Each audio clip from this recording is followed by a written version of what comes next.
2000. She is a teacher by profession. She is also a vivid and voracious reader. She is an excellent speaker, clear and precise communicator of Krishna philosophy. She has stood against many odds in her life and continued her Krishna conscious journey without any interruption. She has been highly enthusiastic, compassionate, determined, charitable, and hospitable throughout her life. And she is a great source of inspiration for many of the devotees in ISKCON. In addition to her preaching and temple services, she has been actively and enthusiastically distributing Prabhupada books over a decade now. Hare Krishna Mataji. Hare Krishna, Dandavat Pranam, all glories to Srila Prabhupada, all glories to all the devotees of the Lord. Okay, let's start with the invocation prayers. Om Ajnanatimirandasya Jnananjana Shalakaya Chakshurunmilitam Yena Tasmai Shri Guruve Namah Shri Chaitanya Mano Vishtam Stapitam Yena Bhutale Swayam Rupa Kadamayam Dadati Swapadantikum Vandeham Shri Guru Shri Yutapada Kamalam Shri Gurum Vaishnavamscha Shri Rupam Sagrajatam Sahagana Raghunatam Mitam Sajivam Sadvaitam Savadutam Parijana Sahitam Krishna Chaitanya Devam Shri Krishna Radha Krishna Padan Sahagana Shri Lalita Vishakamitamsya He Krishna Karuna Sindhu Dina Bandhu Jagatpate Gopesha Gopika Kanta Radha Kanta Namostate Tapta Kanchana Gaurangi Radhe Vrindavaneshwari Rishabhanu Sute Devi Pranamami Hari Priye Vancha kalpatarubhyasya kripa sindhubhya eva cha patitanam pavanebhyo vaishnavebhyo namo namah. Shri Krishna Chaitanya Prabhu Nityananda Shri Advaita Gadadhar Shivasadi Gaur Bhakta Vrinda Hare Krishna Krishna Krishna Hare Hare Hare Rama Rama Rama Hare Hare. Since we are close to Radhashtami, I thought I will speak about the glories of Srimati Radharani. So I will start with who is Radharani. Krishna has unlimited potencies and energies. He has internal potencies, external potencies, and marginal potencies. And we Jivas are his marginal potencies. And he has innumerable marginal potencies. And his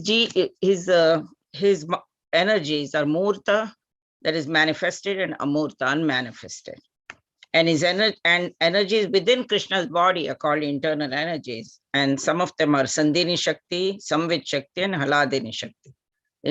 These are internal energies of Krishna called his Swarup Shakti or Chit Shakti. And Haladini Shakti is the pleasure potency of Krishna. And Srimati Radharani is the personification of Haladini Shakti of Krishna. And by his Sandhini Shakti, Krishna maintains the universe, all creation. And it's also called Dharana Shakti. And that is his Krishna's mother, father, his parents are part of this internal Shakti called Sandhini Shakti. And he sends before he advents, he sends his parents, and then he makes his appearance through his parents. So his parents are not ordinary Jivas. They're very, they're not even special Jiva. They're part of his potency. And also then the other is Samvit Shakti, and Samvit Shakti is by which Krishna knows everything. He's all cognizant. And so the subject matter of Radharani is very, very confidential. She's called Veda Gopya. So Param Guhya, they say. It's very, very confidential. It's not easily available. And Krishna Mataji, sorry to interrupt you, Mataji. Can you lift the camera or computers a little bit or bring the screen towards you? It's all right. Little more. Okay. Little more, Mataji. Okay. Yeah, that's right, perfect. Yeah, thank you. Okay. And Krishna had to come himself as Chaitanya Mahaprabhu to spread the glories of Srimati Radharani. And she's called Mahabhava Swarupini. She's part of his Mahabhava. And there's in Vaikuntha, Krishna's devotees worship him with awe and reverence. And they think that Krishna, I belong to Krishna, he will protect me, he will maintain me. That is their mentality, in Vaikuntha mentality. But in Vrindavan, the Vrindavan residents don't think like that. They don't have that. They don't recognize Krishna is Bhagwan. They just love him, simply love him. And they think Krishna belongs to me. I need to protect him. I have to maintain him. Those are the things, the residents of Vrindavan think like that. Like Mother Yashoda thinks, he's my son. I have to protect him. That's her mentality. So all the residents of Vrindavan have that mentality. And this is called Mamata Buddhi. And this is intensified with every level. And there's several levels of it. There's Sneha, Mana, Pranaya, Raga, Anuraga, Bhava, and Mahabhava. And Srimati Radharani is the personification of Mahabhava. And to give examples, it's like when milk is boiled, it becomes yogurt. When you put some lemon or something in it, it becomes yogurt. Yogurt becomes butter. Butter becomes ghee. So at every level, it's transformed. Similarly, to give another example, like water evaporates and becomes clouds. And then clouds, you can see the clouds. And then clouds turn into rain. So rain, we can even feel the rain. And so water transforms into ice. So that's just transformation of energy. Similarly, there are several levels of love. Although Radha Krishna pastimes are going on eternally and they're called Nitya Leela, still the scriptures describe the appearance of Radharani. So for our purposes, there are appearance stories. And there's appearance stories in the spiritual world as well as the material world. And Shruti says that Krishna was alone. How we appear, the story of Radha, how she appeared in the spiritual world is Krishna was sitting alone in Rasa Mandala and he wanted to enjoy. But Krishna is Anandamaya Bhasha, means he doesn't need anybody to enjoy. He's Atmaram, he enjoys in himself. But still, in order to enjoy, you need reciprocation. You need two people. It's hard to enjoy alone. So when Krishna wanted to enjoy, when we want to enjoy, we need something external from us. But Krishna internally, Radharani came up from his own body, from the left side, his pleasure-giving potency appeared in the form of a beautiful 14-year-old girl. And that girl is Radharani. And as soon as she appeared, she ran to pick flowers for Krishna and to offer at his lotus feet. And Radharani is non-different from Krishna. Her only business is to please Krishna. And Shastra describes her name as Radha. Radha means because she appeared in Rasa Mandala. And Da means because she started running. Dhavati in Sanskrit means running to please Krishna. And there's another meaning also. The reason she's called Radha is because she appeared during the Anuradha Nakshatra. The star that she appeared is Anuradha. So that's another reason why she's called Radha. And we Gaudiya Vaishnavas worship Radha Krishna. And all the literatures, Srimad Bhagavatam is the topmost literature, but it doesn't say much about Radharani. And there's a reason for that. Acharyas give various explanations. One explanation is that Sukadev Goswami is the parrot of Radharani in the spiritual world. And they said that he would, if he thought about her and spoke about her, he would go into ecstasies. And there was only 7 days for the Bhagavatam to be spoken. And that's why he avoided mentioning Radharani's name.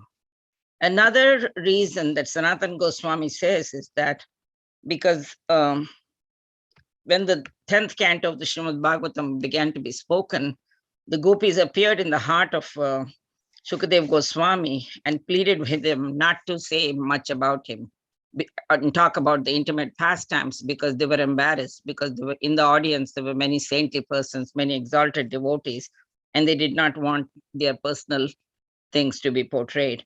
But Sukadev Goswami said to them, but that's the highest prema and people will benefit from knowing it. It's the highest form of bhakti. But then they said, and this unalloyed devotion should be understood by the people in general. But they said, at least do not say our names. So that's why he avoided mentioning any names. And then Chaitanya Mahaprabhu had to come himself as Yuga Avatar. And then he was able to tell the glories of the Gopis and Srimati Radharani. And the Gopis, along with Manjaris, appeared in Gaura Leela to start the Sankirtan movement. But they said that Sukadev Goswami in one place could not contain himself. And in the verse, Ananya Aradita Nunam, in that he mentions in the Rasa Leela dance that Krishna disappears and another set of footprints, and that's Radharani's footprints. So indirectly, he did mention her name, it said. And in the material world, there are many versions of Radharani's appearance. And one of them is that the Vindhya mountain version, that the Vindhya mountains was envious of the Himalaya mountains because Parvati, Lord Shiva's daughter, a wife, is Lord Himalaya's son, rather daughter, and Lord Shiva is the son-in-law. So Vindhya mountains wanted a son-in-law greater than Lord Shiva, and he's asked for a boon from Lord Brahma. And who can be Lord greater than Lord Shiva? Only Krishna can be greater than Lord Shiva. And that's why Radharani in that particular birth was asked to appear as the Vindhya mountain's daughter so that she could, be the significant other of Krishna. And one of the reasons why, and then there's another explanation that Rishabhanu Maharaj, when he was bathing in the Yamuna, he saw a beautiful 1,000-petaled golden lotus flower, and Radharani appeared on that. And they say one of the explanations given for all these different ways of explanations of appearances because that it happened in different kalpas, and that's why there are different explanations. That's one of the explanations given. Anyway, Radharani's pastimes are unlimited like Krishna's pastimes. She has childhood pastimes. She has humorous pastimes, merciful pastimes, different ones. So I will try to speak about a few of them for lack of time. And one of her childhood pastimes is once Durvasa Muni came to Vrindavan, and everybody knows that Durvasa Muni has a temper. So all the gopis were afraid of him and afraid to approach him, but Radharani very sweetly approached to him, paid him obeisances and offered to cook for him. And he was very pleased with her. And she made laddus mixed with Vrindavan dust. And the gopis said, "What are you doing? He's going to curse us and you're going to bring trouble upon us." But the laddus turned out so beautiful, so sweet and transcendental that when Durvasa Muni ate it, he was so pleased that he blessed her that whoever she cooks for will live a long and healthy life and will never fall sick. And so that's why naturally Mother Yashoda wanted her to cook for Krishna. And she sent Kundalata, who's the daughter-in-law of Upananda, with a message to ask Radharani to come to Nanda Bhavan to cook for Krishna. But Radharani said, "I'd be very happy to cook for Krishna, but you have to get permission from Jatila, my mother-in-law." But Kundalata was a very intelligent gopi. She didn't ask for permission. If she asked, maybe she might have refused. She gave her, she said, "The Queen Yashoda Maya orders, that Radharani should come and cook." So when it was in the form of an order, she could not say no, because Purnamasi had warned her that you can never go against Mother Yashoda. So she was afraid of that, and so she agreed. And Radharani happily went to Nanda Bhavan to cook for Krishna, to Nandagaon. And then what happened was she went to Kusuma Sarovar, and then the Nishta Gopi got scented water for Radharani to wash her hands and feet and start the process of cooking for Krishna. And then they said, there's a nice description of this whole cooking activity in one of the songs of Bhaktivinoda Thakur.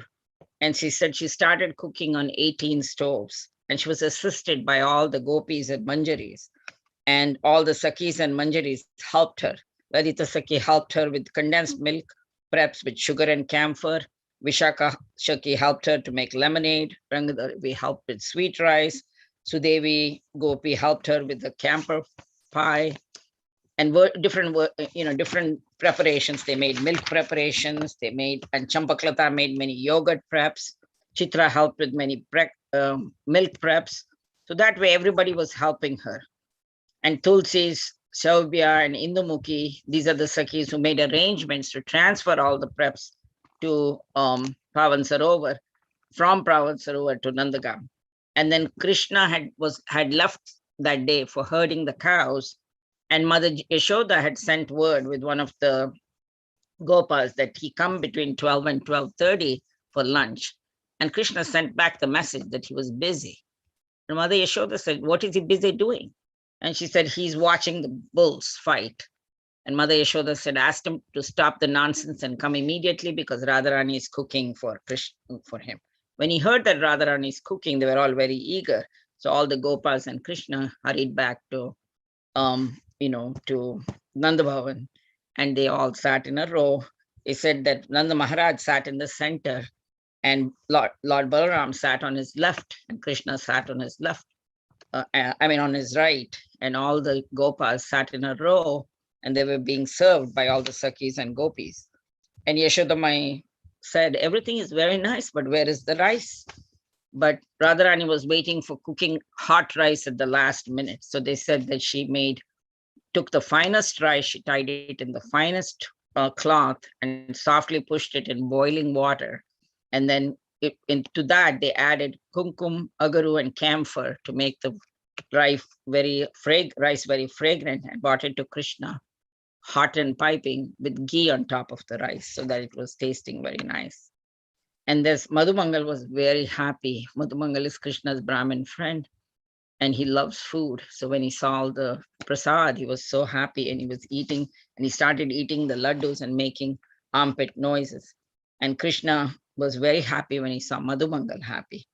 And then Radharani was also very happy seeing that Krishna was happy, but she was very shy. And although she had prepared the whole feast, she did not want to, when it came to taking credit for the feast, she gave it to all her friends and the Sakhis, and she did not take any credit. She was hiding behind the doors. And from a gap in the door, she was looking to see what prep Krishna liked the best. And Krishna saw that. And Bhaktivinoda Thakur says that Radharani had prepared a very special dish, cake that was floating in condensed milk, and Krishna ate that and looked towards the door. And by that gesture, Krishna understood that that was what, Radharani understood that that's what Krishna liked the best. And acharyas say that when Yashodamai saw all the preparations that Radha had made, she embraced Radha and kissed her on the forehead and started glorifying her and praising her. But Radharani was so embarrassed that she put her head down, and then Yashodamai did not want to embarrass her anymore, so she stopped. And then after the dinner was over, the Sakhis and Manjaris helped Krishna wash his hands with scented water of cloves and to gargle his mouth. And then Krishna and Balaram went to rest a little bit after eating the heavy meal. And Yashodamai ordered the Nishta Gopi to bring the Krishna's plate, and then Radharani accepted the Mahaprasad, and then all the Sakhis and the Gopis and the Manjaris, they accepted the remnants of the divine couple. And Acharyas say that in Madhurya Rasa, there are two moods. There's Vamya Bhav and Dakshina Bhav. Vamya Bhav is submitting to Krishna, and Chandravali's group represents that. They always agree and they're very submissive. And Dakshina Bhav is when the Gopis are contrary and they oppose Krishna. And Radharani's group is like Lalita Sakhi. They're very feisty. They don't agree. They always kind of have a counter opinion. And Radharani heads this group.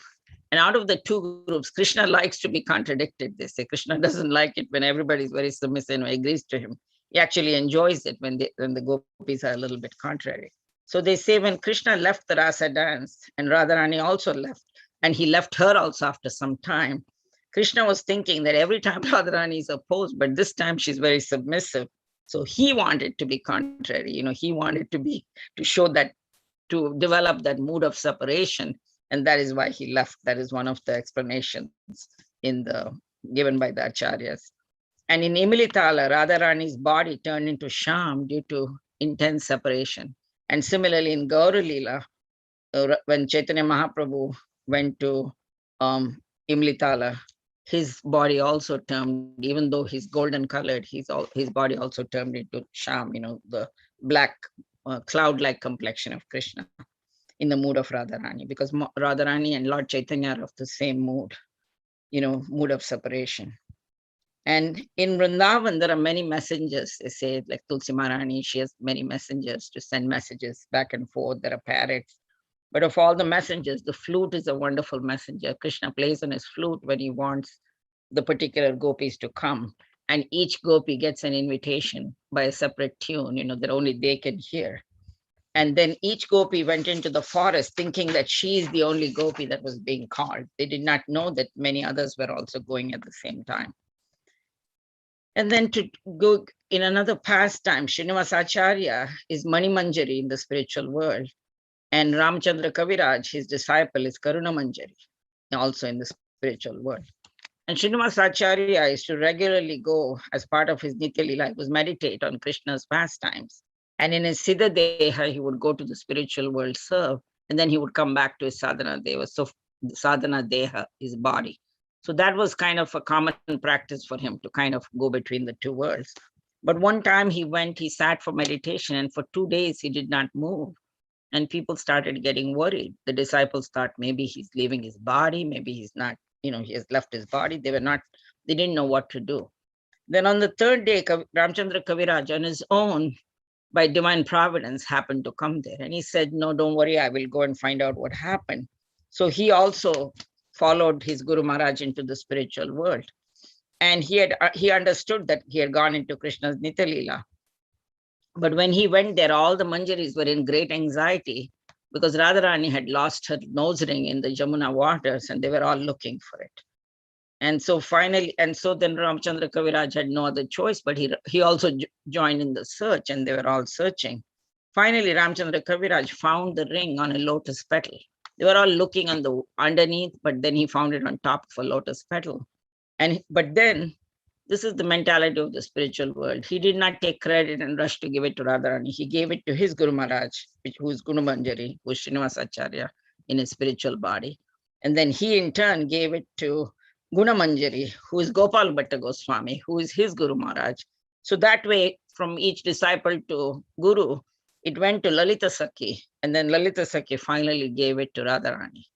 So they said, in the material world, we always are anxious to get credit. So we just want to grab and we want to directly go and increase our visibility. But in the spiritual world, it's just the opposite. They want to give it. So anyway, Radharani was so overjoyed, so pleased that she gave her tambula. Her chewed betel nut. And then Srinivasacharya wrapped it in his garment. And then when he came back, people could smell the fragrance of the thing. And then later he remembered that he had the tambula, and he offered it to Ramchandra Kaviraj, his wives, and all his disciple people who were there. And then they had a wonderful, reunion. And so another pastime is, I'm talking more about pastimes in Gaur Leela because I think I want to focus on that. In another pastime, Shamanand Pandit, Shamanand Pandit was, his childhood name was Dukhi because, his parents had lost a lot of children before him. So they named him Dukhi, thinking that way he will be saved. And then when he accepted initiation from Rathayatra Chaitanya, who's his guru, he gave him the name of Krishna Das. And that was in Ambika Kalna, Rathayatra Chaitanya was staying in Ambika Kalna. And then he sent his disciple to Vrindavan to take tutoring under Jiva Goswami to learn the Shastras. And he said, serve him nicely and learn everything from him. And he sent him like that with those instructions. And then Srinivasacharya and Narottam Das Thakur also were two similar students, and all three of them were friends, and they were studying under the tutelage of Jiva Goswami. And he was constantly hearing Shamanand Prabhu, he's Krishna Das at that point. He was constantly listening Srimad Bhagavatam and the glories of devotional service, and he developed an intense desire to serve Radharani.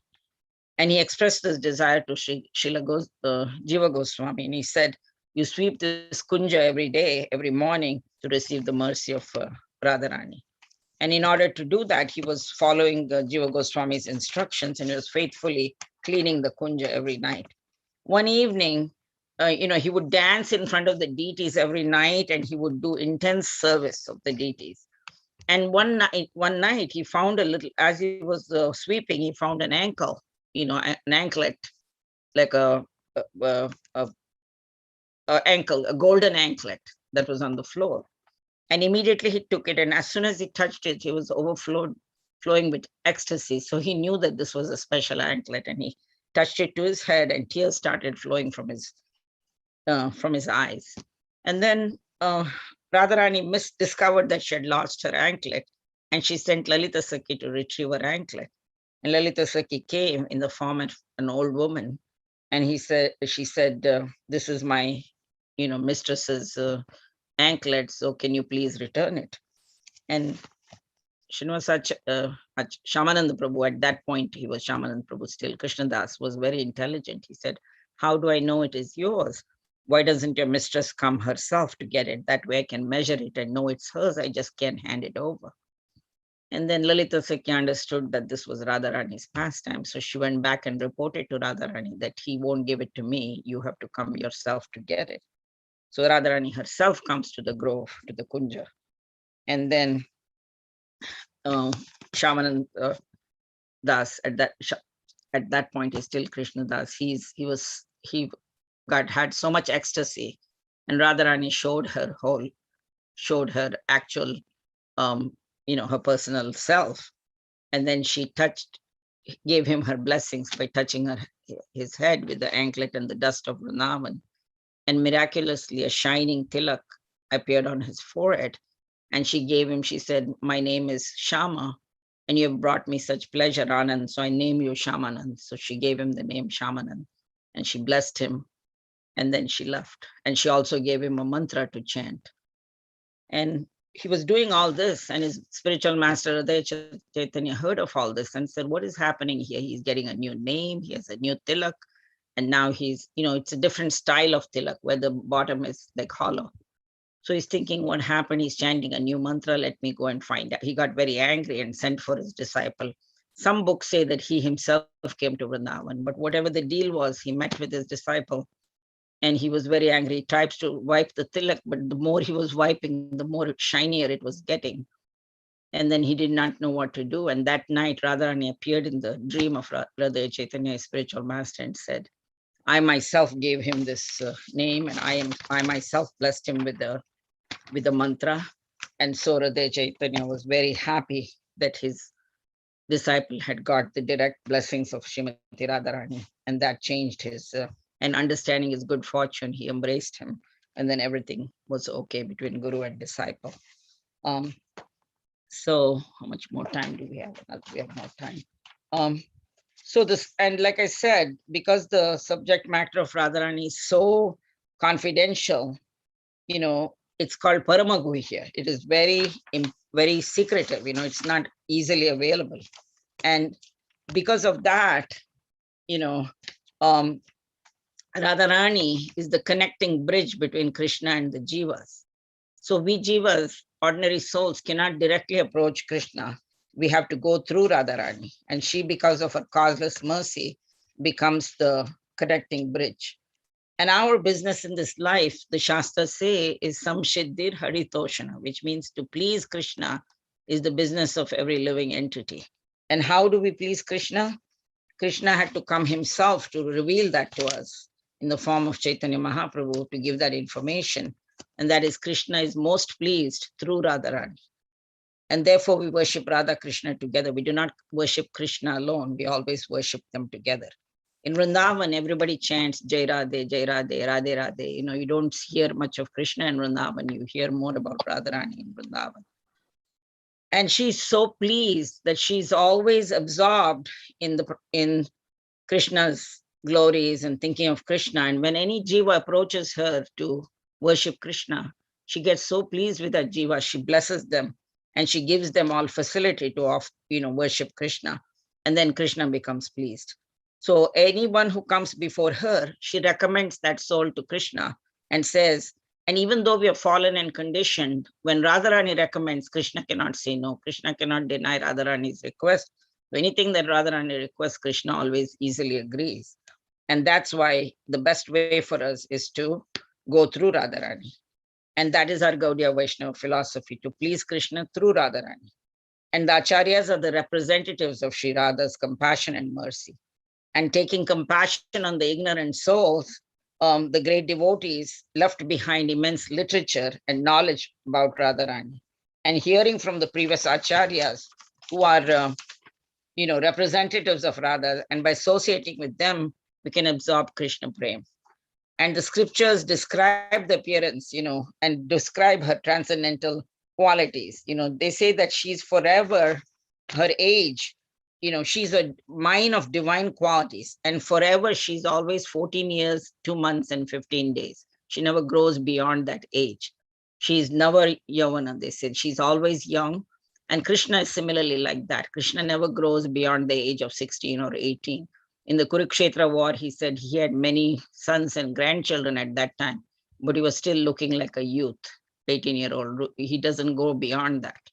So Radharani is similar. She always stays at that age. She doesn't go beyond that age.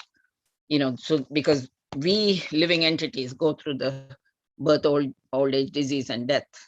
But in the spiritual world, there is no disease and death, and there is no, whatever age you are, you stay at that age. You don't go beyond that age. So anyway, so the acharyas say that whenever we have to worship Krishna, Radharani, then our bhajana is successful. Bhaktivinoda Thakur says, if we approach Krishna without Radharani, we're going to be unsuccessful. Anyway, Radharani has a mine of divine qualities, and she has 25 main qualities. I mean, she has unlimited qualities, but those are the things. And one of her qualities is she's very humble, and she's very loving and caring. And during Jhulan Yatra, she personally makes sure and makes all arrangements that the other gopis are with Krishna. And she's convinced that everybody is better than her.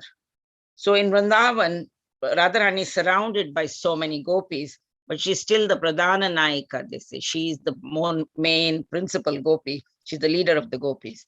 And Srila Krishnaraj Kaviraj Goswami, in his masterpiece, the Chaitanya Charitamrita, speaks about the identity and activities of Radharani and her position. He says that Srimati Radharani and Krishna are one body, one soul, but two bodies. Sorry, I said it the opposite. One soul, but two bodies. And although Radhika and Krishna are one person, they permanently separated themselves into two to perform various pleasurable pastimes. So they're really one person divided into two. So there's no difference between them, and they cannot be separated. And the acharyas write that when Radha and Krishna are enjoying, it nourishes the conditioned souls, like because Radharani is the supreme mother and Krishna is the supreme father, and the Jivas are all children of Radharani. And in order to breastfeed, a mother has to get her nutrition. So when she is with Krishna, associating with Krishna, she gets that nutrition, and then all Jivas get their sustenance through Radharani. So acharyas give another example, that Krishna is like a strong blackish tree, and Radharani is like a creeper that grows around him. She's tightly embracing him. And then all the Jivas are like flowers that grow on the creeper. So the flowers get their blooming because of get their nutrition from the creeper, and the creeper gets their nutrition from the tree. So that's why that's a thing. Another thing is Radha and Krishna, when they are together, it's for the betterment of all the Jivas, And they say that Radharani is the crown of all the gopis, and she is the chief among the gopis. And she's described like a Ketaki flower in a garden of gopis. Ketaki flowers are supposed to be very fragrant. And Bhaktivinoda Thakur writes that when someone wants to serve Krishna without taking the help of Radharani, his bhajan is not fruitful. So it's a pointless task, Acharyas give the beautiful examples of Radha and Krishna. They say they're like sun and sunshine. They're inseparable. Without Radha, Krishna is not accessible at all. Just like we cannot separate whiteness from milk, milk and whiteness cannot be separated. Similarly, Radha and Krishna are inseparable. Fire and heat cannot be separated. They go together. So we cannot separate Radha and Krishna. So acharyas give us various examples to make that point. The earth and fragrance cannot be separated. Just like you cannot make a pot without clay. You need clay to make a pot. Similarly, Krishna cannot be approached without Radharani. And a goldsmith needs gold to make ornaments. So they give you so many examples so we get the picture. Krishna is the energetic, Radharani is the energy. And the energetic and the energy cannot be separated from each other. And Krishna has no work to do. All his leelas are happening spontaneously and naturally without any effort. And Radharani is the Hladini Shakti, pleasure-giving potency. And all pleasure that Krishna feels goes through her. So we are better successful in pleasing Krishna when we go through Radharani. But those who are ignorant will try to worship Krishna without Radharani, but devotees will never do that. They always they never give up the feet of Radharani. And one of her beautiful qualities is she's Karunamai. She's very merciful. And Bhakti, they say, destroys all miseries. And Krishna, Krishna gives easy access to whoever is approached through Radharani. It's like a lamp that eats darkness. So all miseries are destroyed when we approach Radharani, because she removes all the miseries of the living entities. And by hearing Krishna's glories, chanting his name, that is the only remedy in this material world and the spiritual world. Actually, that is the only remedy. They say that only a lion can kill an elephant. So bhakti process and the holy name, listening to Srimad Bhagavatam, the glories of the Lord, is the only remedy for all material miseries, or any kind of miseries, material or spiritual. And that is the only thing. And only foolish people will try to get temporary solutions, because all other solutions are temporary. If you want a permanent solution, the bhakti process is the only solution.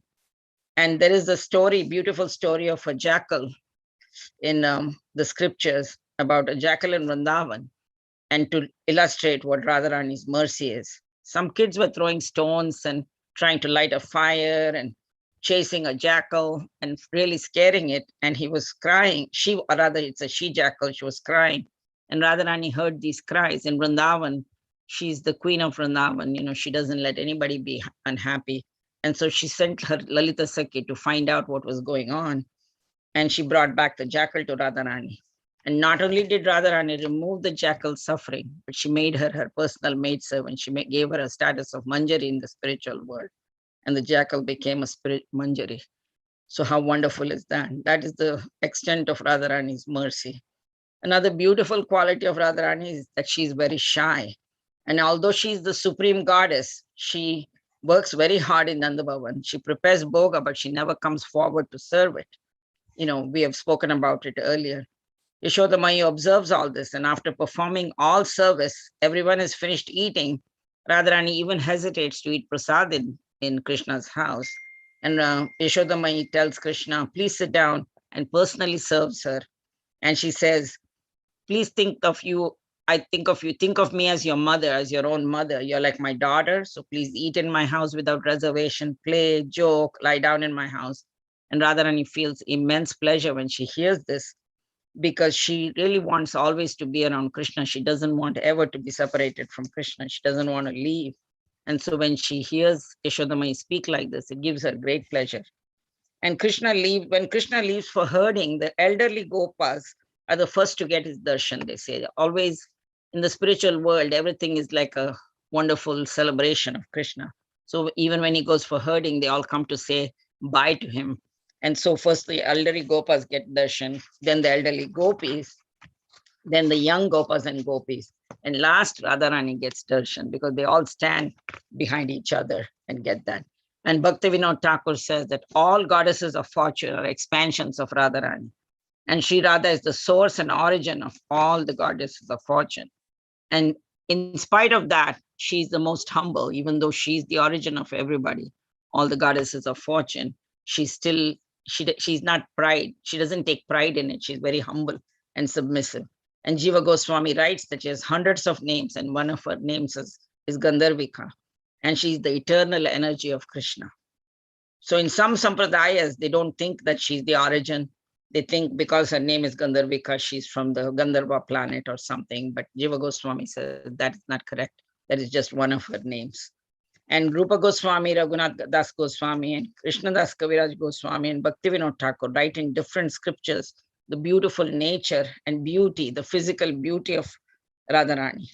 And Krishna Raj Kaviraj Goswami writes in Chaitanya Charitamrita, Premera Paramasara Mahabhava Jani, Se Mahabhava Rupa Radha Thakurani, that she is the personification of beauty and the essence of all Mahabhava. And Rupa Goswami writes, Radharani's eternal age is 14 years, 2 months, and 15 days. She's eternally youthful. She does not grow beyond that age. Her complexion is molten gold. She wears different color garments, but her favorite color is blue, because it reminds her of Krishna. And sometimes she wears a red shawl on her hips. Krishnadas Kaviraj Goswami also writes again, Mahabhava Chintamani Radhara Swaroop, Lalita Desakita Kaya Vyuha Roop. Her beauty is like a Chintamani jewel, and Lalita and Vishaka Sakhi, all the Sakhis are her expansions. In Radhikashtakam, Krishnadas Kaviraj Goswami writes, Kumu Kuma Kumakta Deha Kanchanabja Gandharviha Gauraba Ritachan Nanchitabja Gandha Kirti Nindi Saurabha Kirti Nindi Saurabha Kirti Nindi Saurabha. Her splendorous body luster defeats the golden lotus flowers. This is her physical description. Rupa Goswami beautifully explains that Radharani's bodily complexion is so effulgent, so brilliant, that it chastises lightning, it chastises even the champaka flower. Her complexion threatens gold. And in his amazing description, he writes that her beauty and her effulgence illuminates all the 10 directions.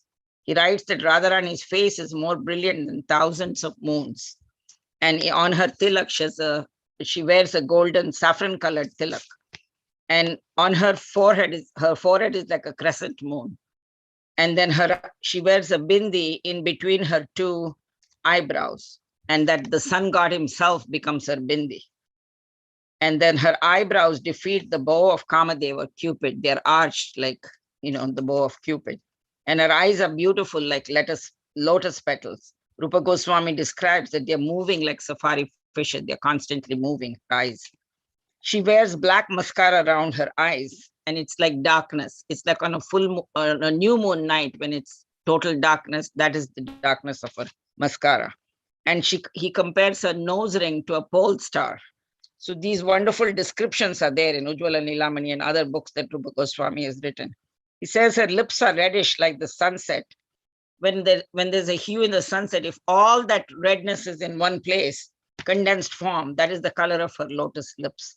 And her teeth are like ripened pomegranate seeds. And her amazing smile appears like thousands of golden lotuses blooming simultaneously. Her chin is decorated with a single musk dot. And her earrings are swinging all the time. And when they hit her cheeks, they produce a beautiful sound.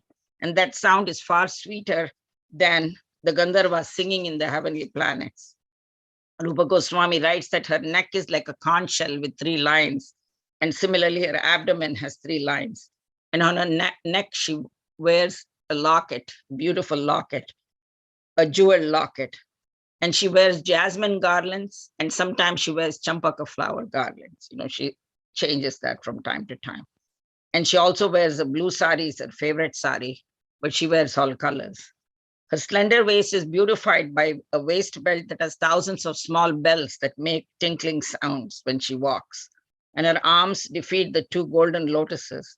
When she moves, her hands there are bracelets on her wrist, and they start moving and are so effulgent that even the sun has to close his eyes. Sun god closes his eyes. That's how effulgent she is.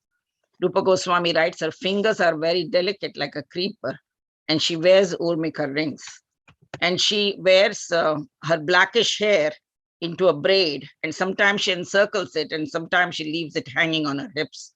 And that beautiful blackish hair decorated with fragrant flowers, that when it's braided on the back, it almost looks like a cobra. And there's a pastime there too. Once Rupa Goswami writes in one of his prayers about Radhika's hair, which is like a cobra. And Raghunath Goswami felt that that was not appropriate to kind of compare her hair to a poisonous cobra. And so he was thinking that, and I think he even expressed that. So what happened was later during the Shravan Purnima, one of the Purnimas, he saw some girls. One of the girls was sitting on the swing, and some of her friends were swinging her. And on the back, he thought there was a cobra on her back, like a snake. And he went to save the girl, and he said, "Oh my God, foolish girl, you're laughing, and there's a cobra on your back."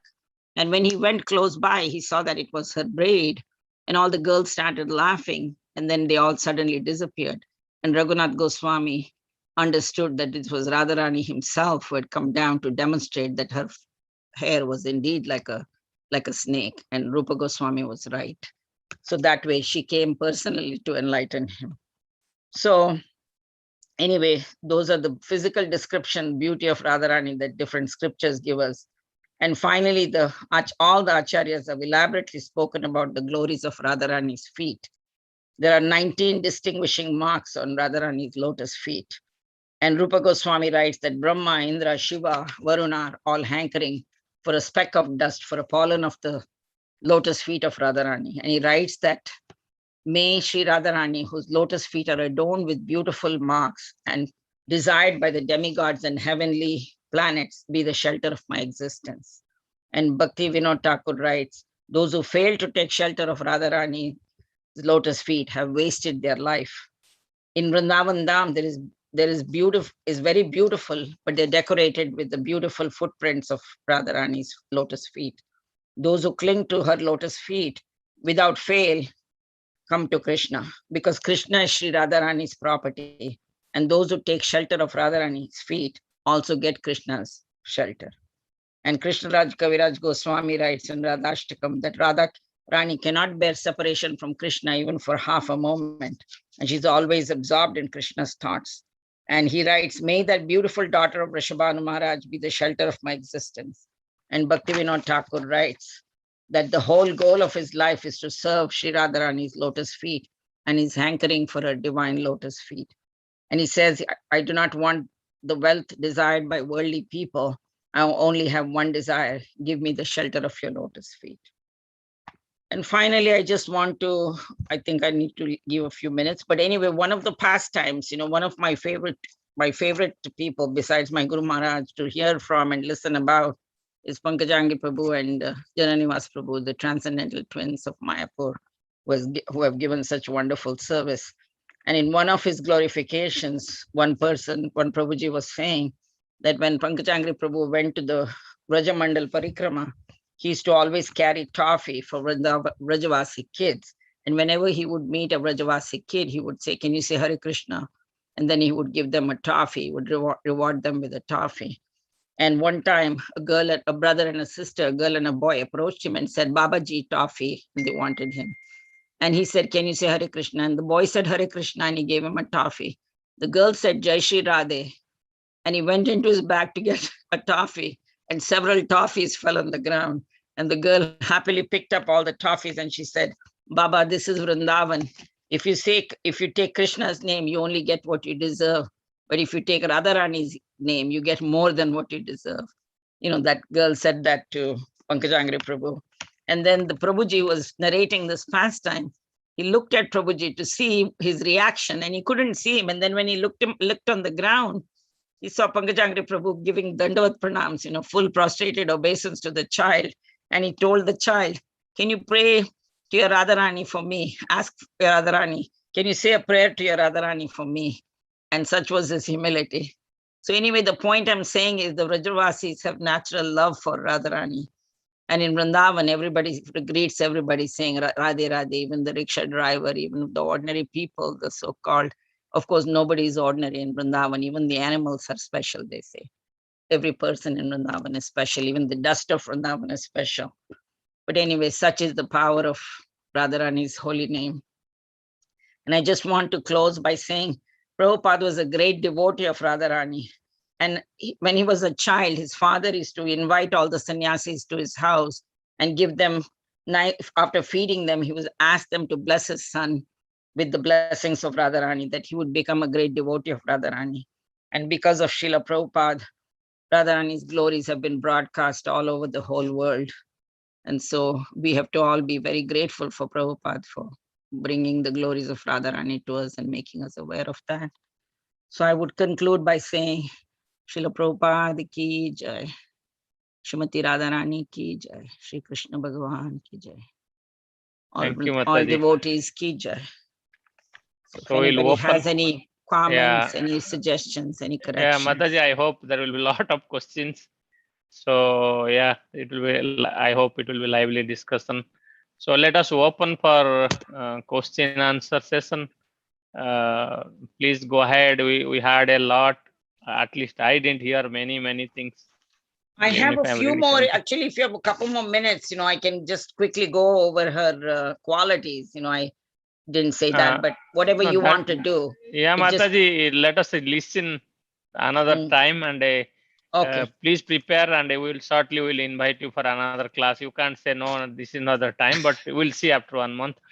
So actually, you have not covered. You have taken one class. I feel this is equivalent to 1,000 classes. It is. People cannot speak. At least I cannot speak a few sentences about Srimati Radharani, but talking It 1 is hour, so close vast, to 1 Prabhu. It's so hour. limitless. There are so many books that So acharyas have written. yeah, So. you have done a wonderful service. Your today's effort is equivalent to 1,000 classes, Mataji, and let Krishna bless you. That is So your goodness, Prabhuji. I'm no, not saying I am anything nobody. new. Everything is from written by some acharya or somewhere. Yeah, so as a school that's teacher, also, that's my job to do the research and put it together. So I'm just that's fine. repeating Yeah. what somebody else has said. Yeah, if you can share with our group, that would be nice. People can share your Yes, notes Prabhuji. to others. Go ahead. And please make a nice note and share with devotees from India as well as from US. So it would be really nice. Then in the meantime, any questions or any comments so that we can discuss or Mataji can answer, please feel free. I would really appreciate if you come forward with some questions or doubts or whatever, or any suggestions. I think Lakshminarayan Prabhu is there, Mataji is there. So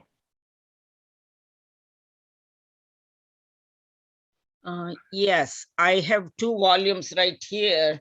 They're by Bhakti Purushottam Maharaj. The books are on Radharani. One is Pastimes of Radharani, Volume 1 and Volume 2. There is 2 of these books, and all pastimes of Radharani are there. Then there is several, this Ujjvala Nilamani written by Rupa Goswami. All the Goswami literatures, a lot of them have. There's Vidagdha Madhav, there's Lalita Madhav. All those books have mentions of the Sakhis and the Vrindavan pastimes. But if you want to just know the pastimes of Radharani, these 2 volumes written by Bhakti Purushottam Maharaj have extensively cover all the different pastimes. So I would highly recommend it. And those books are very easy reading. It's just pastimes, and it's all the philosophies explained in very simple words. It's not complicated. So I would highly recommend that.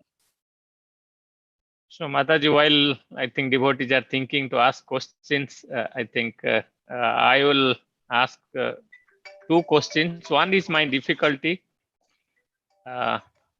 Yes, Prabhuji, go ahead. Second maybe a question, but first my difficulty is I'm asking every time this type of programs where we just celebrate, especially Nityananda Prabhu's birthday or Lord Balram's birthday or Srimati Radharani's birthday. So they are the key, we know, obviously I know, but we are so much after Sri Krishna. We pray, obviously we worship, but that sort of feeling I have seen also, as you said, Prabhupada, anybody who sincerely worships Radharani and offers prayer at her lotus feet, he or she is the topmost devotee, or he or she has extremely communicative capabilities. They can spread Krishna's name like anything. Thousands of people will listen. But somehow we, or at least myself, or I have seen many of all the time we talk about Krishna, but let us say Nitai Shivan Mataji or anybody you say, first thing they glorify devotees, they talk about Srimati Radharani. So that is how, but how that sort of thing will come? Again, it's God given, but that sort of intense love or worship for Radharani or Lord Balram or Nityananda Prabhu, we know that we celebrate the festivals only that day something comes to year, but around the year that is not the case. That doesn't mean we don't worship. We need your blessings or help all around. How do we get that type of thing? It is all God given by Lord himself, but how do we develop intense love for Radharani? Like you said, in Vrindavan, Radha Des or whatever you call it. So that is, that's the place where everybody is after, they understand Radharani's glory, So, but we understand, but we only celebrate or try to remember or try to hear once in a year. Not that we don't hear here and there, we definitely listen, and we know that, but that sort of thing, how do we cultivate, or how do I cultivate that type of thing? We always, whenever we see Radharani's lotus feet, we really, we feel humble, we feel great joy. But again, what I'm asking. So how do we get that type of thing? I Or guess how do we I get it get? from people who have it, like whenever I listen to Guru Maharaj lectures, whenever I listen to other people, I think that's how you develop it, even if we don't have it ourselves. And another thing is I'm a very lazy person, believe it or not. I like to take shortcuts. So when when there is a shortcut, I mean, on our own, we are not worthy of anything. I'm speaking for myself, I should say. I'm Right. really not worthy of anything. I'm just as fallen as the next person, maybe more so. But the way to get it was, I was told by Guru Maharaj specifically to serve the Vaishnavas. I mean, he tells that to everybody. He has given us broad instructions when we went for asking for initiation, when Pyari Prabhu introduced us, me and two other god sisters. Maharaj told us four things. He said, chant sincerely. He said, serve everyone. He didn't even say the Vaishnavas at that point. He said, serve everyone. He said, do not criticize other people. That's a big one, not to do Vaishnava aparadha or any other aparadha for that matter. And then to distribute Krishna consciousness to others. So how do we do that? We don't have the capacity to do it, but we distribute Prabhupada's books. So we don't have it ourselves, but if we give a book and say, read this book, by reading Prabhupada's books, they'll be convinced, not by anything we say to them. So that way, those were very broad instructions. But one time, even before I got initiated, when Maharaj came, he told me, serve the Vaishnavas. So it is serving Radharani is a similar thing. She's the head of everybody, So when you serve the Vaishnavas, you go on their capacity, not on your own capacity. Because we might be fallen, but like I said, when Radharani recommends and says, this is a wonderful soul, please accept him. Krishna has no choice but to accept, because he believes he loves her so much that whatever he says, he's controlled by Krishna. One of the qualities is Krishna is controlled by Radharani. In the 25 qualities I wanted to read, one of the last qualities is that Krishna is controlled by her. So if she recommends somebody, he will not say no. He doesn't say no to her. So similarly, when we serve the Vaishnavas, we go on their speed. It's like when you're riding a bicycle, you will go on the speed of the bicycle. But if you put that bicycle on top of a truck or something, then you go at the speed of the truck, because that bicycle is sitting on that truck. And as far as whatever speed the truck is going, the bicycle is going at the same speed. Even though it's not on its own, it doesn't have that much speed. So similarly, when we attach ourselves to great Vaishnavas, and that is why when sannyasis come, when great devotees come, or even Prabhupada, all the Mahabhagavad devotees, they say even lava matra savadhu sangha sarva siddhi hoy. Like in Shastra, we have when Narada Muni, even if they come for a split second and somebody associates with them, they become very good devotees after that. We have so many examples. So Valmiki was a hunter. We have this so many different people who are hunters, and they've changed their lives, and their entire lives are reformed because of a split second of association with someone like Narada Muni. So similarly, even in our present day, when there are great Vaishnavas, the sannyasis, the people who are really advanced devotees, if we attach ourselves to them and serve them and please them, then we get their blessings, and that is enough for us to advance. On our own, we have nothing, because we don't have that capacity. That kind of worship, that kind of adoration, that kind of devotion is not there in our hearts. But if we surrender ourselves to somebody who does have it, then it becomes that much easier for us to go at their speed. Because when they will bless you, they will give you some nice blessings, and Krishna will hear that. And they say whatever Krishna says, he has this capacity. Whatever Krishna says becomes the truth. Satya Vacha, I can't get that off the top of my head now, but I had spoken about it a while ago. So whatever Krishna speaks becomes the truth. And to some extent, that is true about Krishna's devotees too. When advanced devotees give you blessings, whatever comes out of their mouth becomes the truth. And if they say, may Krishna bless you, Krishna will actually bless you. So whatever comes from the mouth of advanced devotees becomes the truth. And so when we attach ourselves to such devotees, and that's why when we surrender to Radharani or Lord Balaram, of course, they are beyond our capacity. We don't have the physical association of Radharani or Lord Balaram or Lord Nityananda. But when we say prayers to them, when we say, give our offerings to them, that becomes so much more meaningful and we advance at a greater speed. And so we can give respects to our temple president, our local devotees who are our seniors and superiors. By their blessings, we can advance. So we can start at our level and then slowly go up to where we need to be. So that's my Thank you, Mataji. suggestion. That makes 100%, perfect way of approaching, and that helps, as you said. They are the all devotees, and your guru, and Shikya Guru, Dikya Guru, and Chaitya I have a Guru. They are all question. Lakshmi representation of Mataji Krishna. says, how to please Radharani? I think you can please Radharani. There are special prayers you can say on Radharani's day. You can make, well, one thing is we do not worship Krishna alone. We worship Krishna along with Radharani. It's Radha Krishna, it's always Rukmini Dwarakadesh, whoever it is. Krishna is never worshipped alone. He's always worshipped with his feminine Shakti along with him.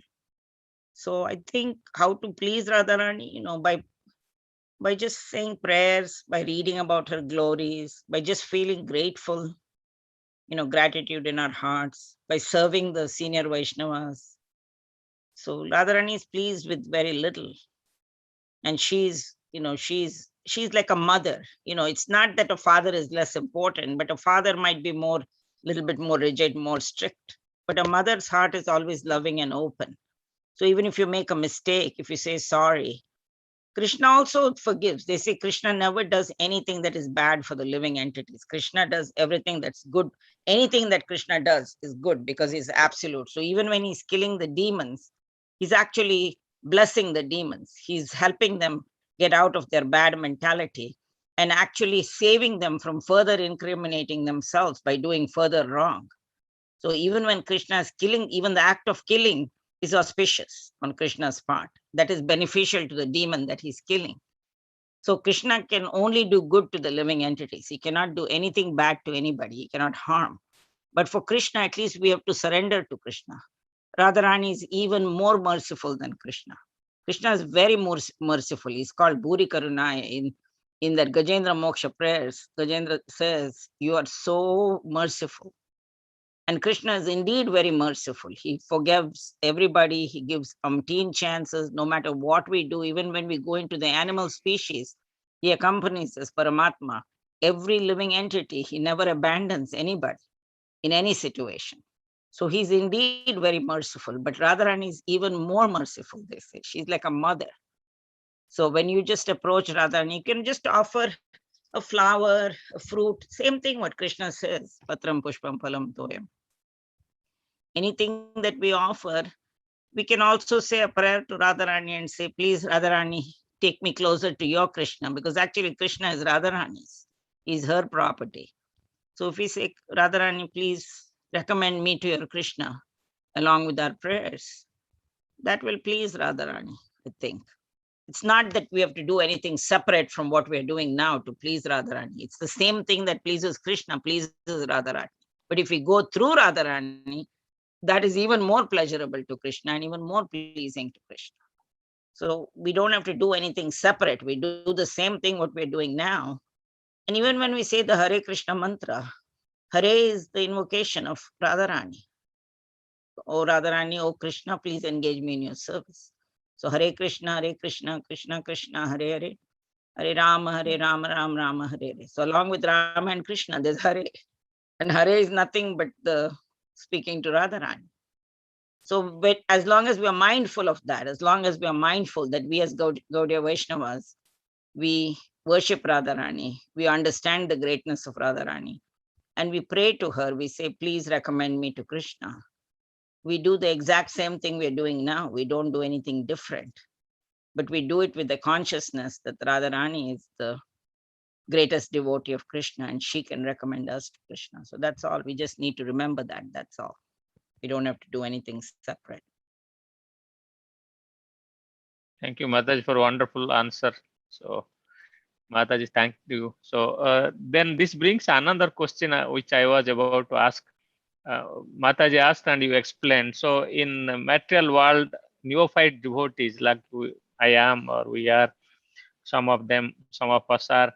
So, usually it is disheartening. I don't know where I read in Chaitanya Charitamrita or Bhagavatam. When we pray, Srimati Radharani and Krishna actually in temple and all, we are praying actually, even if we are seeing the deities of Krishna and Radha, Srimati Radharani and Krishna, but we are actually praying, it seems,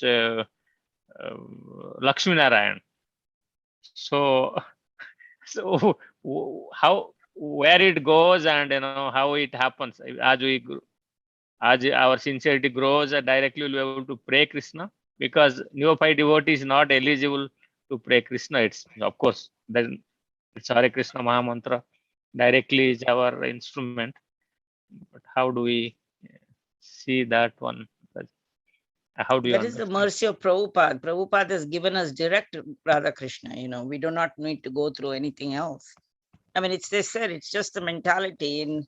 In first we pray with awe and reverence, but again, we in our neophyte state, we have to have raw awe and reverence. Krishna is not our property. We can't just treat Krishna as our property. He's not. But we can approach him with awe and reverence. And they say with every rasa, there are 5 principal rasas. Where there's rasa of neutrality. And then there is friendship, the dasya first, servitude, then there is sakya, friendship, then there is vatsalya, which is mother parental love, and then madhurya, which is conjugal love. But in every rasa, the principal ingredient is dasya. There is servitude in every rasa. So even when you are serving as in the madhurya rasa, still there is a element of servitude there. In every rasa, you don't lose that. Even in Madhurya Rasa, every rasa, wherever, even in a neutral rasa, you're serving Krishna. So that servitude element is there in every rasa. So you are the servant of the servant. And as long as we're in the consciousness of defend any devotees and try to do our best, I think Krishna recognizes even one, like it's said in Shastras and many places, even if we take one step, Krishna will take 10 steps, 100 steps, as many steps as needed. So all we have to show is that we are sincere. And we have to, even sometimes we even lack sincerity. We might lose our, intention or not have that same emotion. So we have to, whenever we think we're going a little backwards, we have to get the association of devotees who are doing better than us. That's why it's always good to have devotee association. It's hard to do bhajana and bhakti in solitude, no matter how much you read or how much you do. If you're just, and that is the hard part in the COVID situation, that we're not able to go to temples, we're not able to kind of interact in person with devotees. But thank God for Zoom. We're able to do it to the degree that we can do. We still can hear lectures, we still can hear things online, we can still see things, and now Bhadra Purnima is coming up. If everybody can, people who don't have Bhagavatam set should purchase a set of Bhagavatams, because it's like inviting Krishna into your homes. Bhagavatam is nothing but Krishna in Kali Yuga. Krishna has descended in the form of Bhagavatam. After Chaitanya Mahaprabhu and after Krishna left the world, the Bhagavatam stayed behind as a representative of Krishna. So if you study the Bhagavatam in great detail, you actually get the association of Krishna. So those that don't have a set of Bhagavatam should actually, it's not very expensive, especially in India, it's much cheaper than even in America. And so that's a nice way. And for Bhadra Purnima, and those who have Bhagavatam, if they can give it to their relatives or give it to their friends, or even try to purchase one and gift it to somebody, they say that is an easy way of pleasing Krishna. They say, go back to Golok. On Bhadra Purnima, if you gift a set of Bhagavatam to somebody, they say that you can go back to the spiritual world. But Mataji, tomorrow is a class by Maharaj and by Sishka Prabhu. Yeah, Also. that's what I heard. Go back to So Goloka. go back to Goloka. Yeah, So whoever is there, that is, they can. and if it on Bhagavatam, even Bhagavad Gita, any literature that Prabhupada has written, any literature in the Vedic persuasion, if we give it to somebody else, so not only do we benefit the other person too. Double And benefit. in Kali Yuga, Yes. it is so important, especially now the world is so complicated with so much illness, so much disease, so much suffering. People are losing their jobs because of COVID. A lot of people are going through physical misery. Family members are sick. So many things are happening in this world. And like I said, for all miseries, there is only one solution. For birth, old age, disease, and death. Once you have taken birth, you can't escape death. You have to die, whether it is in a few years or 100 years or 50 years or however many years. Everybody who's born, death is certain. That nobody has ever escaped death. And if you live to be old, if you live long enough, you will be old. The only way to escape old age is if you die young. And who would want to do that?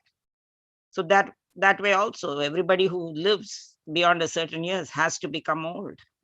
So when we cannot escape birth, old age, disease, and death, the only way of approaching is only this to make our lives. And human life is so precious that we don't realize that, we take it for granted. Yeah. But animals cannot chant, trees cannot chant, other living entities, they're trapped in their bodies and they don't have that higher intelligence where they can think of God, where they can render service or do anything really. So when we have that, we have to use this human life, at least to some degree, to serve Krishna, and some degree to do something beneficial for other living entities. And that pleases Krishna the most, when you do something for others, Yeah, Mataji, and that's just why one Prabhupada more brought point. this message of Lord Chaitanya all over the world. Yeah, thank you, Mataji. And one point is, as you said, every day we are dying. We don't understand one day we are closer to death we are unless closer we are to devotee. death. With every sunset and every sunrise, we're one day closer to death. So of course we can't always think, oh, death. There's a lot of people say, why do you devotees always talk about death and all about morals? Everybody But that is the reality actually of life. We are just being realistic. And everybody is afraid except devotees, and devotees are closer to Krishna every day, sunrise and sunsets. They're one day closer.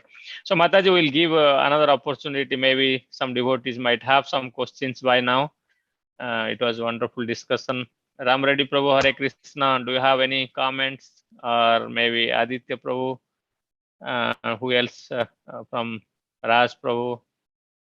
Anybody? Chaitanya Prabhu or Vansi Prabhu, any questions or any comments? Feel free to ask. Otherwise, we'll close. It's going to be Eastern time, close to 10. Mataji will be too late. Maybe tomorrow she might have some service. So go ahead. We have 1 minute just to ask a question if anybody is volunteering. It's a difficult subject. So Mataji, how do I heard? I don't know a whole lot about Radharani. This is a good lecture today. Okay, so thank you, Mataji. Anything special we should do when because we chant the Maha Mantra, and of course Hare comes before anything else. So we are devoting everything to Radharani through the word Hare itself. But anything else we do as a common man, just to when we are praying to Krishna, to just keep Radharani in our mind. Yeah, we just remember her, and we just remember that she's the greatest devotee of Krishna. And when we go to the dhams, in particular sevas, that's why the dhams are so special. When we go to those special, every place is special. I mean, the whole world is created by Krishna. So wherever there's Harinam and wherever there are devotees, it is a special place. But that's why those dhams have certain potency, and everything, when you go to the dham, everything becomes more magnified and you get more benefit out of it. That is because there are holy people there. And that is because those dhams are specially empowered to give. And so like when you celebrate Nityananda Trayodashi or Lord Balram's appearance day or Radharani's appearance day, those energize us and that brings us closer to Krishna. So when we do, so like I said, we have to do the same thing. It's not like we're changing our schedule or doing something different, but be aware that Radharani is the mercy. All mercy flows through her. We do not have direct access to Krishna. So all mercy has to flow through Radharani. She is the medium that everybody, she's the bridge. So she's the one, any pleasure, anything that Krishna feels goes through her. She's the pleasure potency of Krishna. So if Krishna feels happy with our service, it is because of her. It goes to her and she's the one who relates it to Krishna. So anything that we do, whether we are chanting nicely or whether we are doing something, we're offering some nice flowers or we're making some nice prasad or we're making some nice sweets for Radharani's special day or Balram special day or Krishna's special day, whoever it is, it's any pleasure that Krishna feels is going through her. All mercy is flowing through her. So as long as we're aware of that and as long as we can, and especially on her special appearance day, we can pray that please, recommend us to Krishna. Please make us into better devotees. We can ask for help because a lot of times we struggle. I struggle, I know, with my rounds or whatever it is. Whenever I'm struggling, if you pray to our respectful spiritual masters, and that's why all the spiritual masters' mercy, spiritual master is the representative of Radharani. Spiritual master is the representative of Lord Balram. Lord Balram is the original spiritual master, and Lord Nityananda Prabhu is nothing but, Lord Balram himself in Gaura Leela. And so all the spiritual master is a representative of Radharani, and representative of. So as long as we're aware of that, we don't need to do anything special, just that we can pray to them whenever we struggle and say, please help us, please do. And then they do respond, if we are sincere in our prayers, Krishna will respond, Radharani will respond. And Radharani is, they say, it's like a motherly love. It's like it's easier to approach the mother than even the father. And mother will say, okay, and will excuse anything that we do. It's not that we should take advantage and just deliberately make mistakes, but we all make mistakes. We are human beings. That's why we are here. So whenever we make a mistake, whenever we feel that we need some extra help, we can just approach and say a prayer. And they are wonderful. So they will always help. That's the mercy of the great Vaishnavas. That's the mercy of Radharani and Krishna. Thank you, Mataji. Yeah, Hare Krishna. So one last call for any other question from Mataji's or Prabhuji's before you close. So Mataji, so thank you for your time, and we are over time. Thank you for wonderful That's talk okay. and a lot of research work. So there was a request you will share your notes with devotees on the condition that they will go and pass on that message to others. So hopefully you heard from Mataji that this is the message. Whatever you hear, you just read it, take it to heart, and share with other devotees so that they understand glories and importance or power of Srimati Radharani. And with this, I thank all of you joining this evening. And if you can unmute all of the devotees and say 3 times big Haribol for Mataji, that would be really great. And shortly, maybe by October 9th, we will hear again from Mataji for remaining part of the Radharani's class, if Mataji is free that time. So yeah, please chant 3 times big Haribol for Mataji, so that we can get many more chance to hear from her.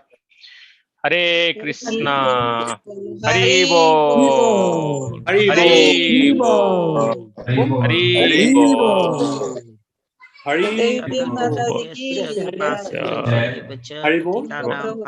Two more times. Hare Krishna. Thank you so much. Thank you, Mataji. Thank you, Jivas. Thank you. Hare Krishna.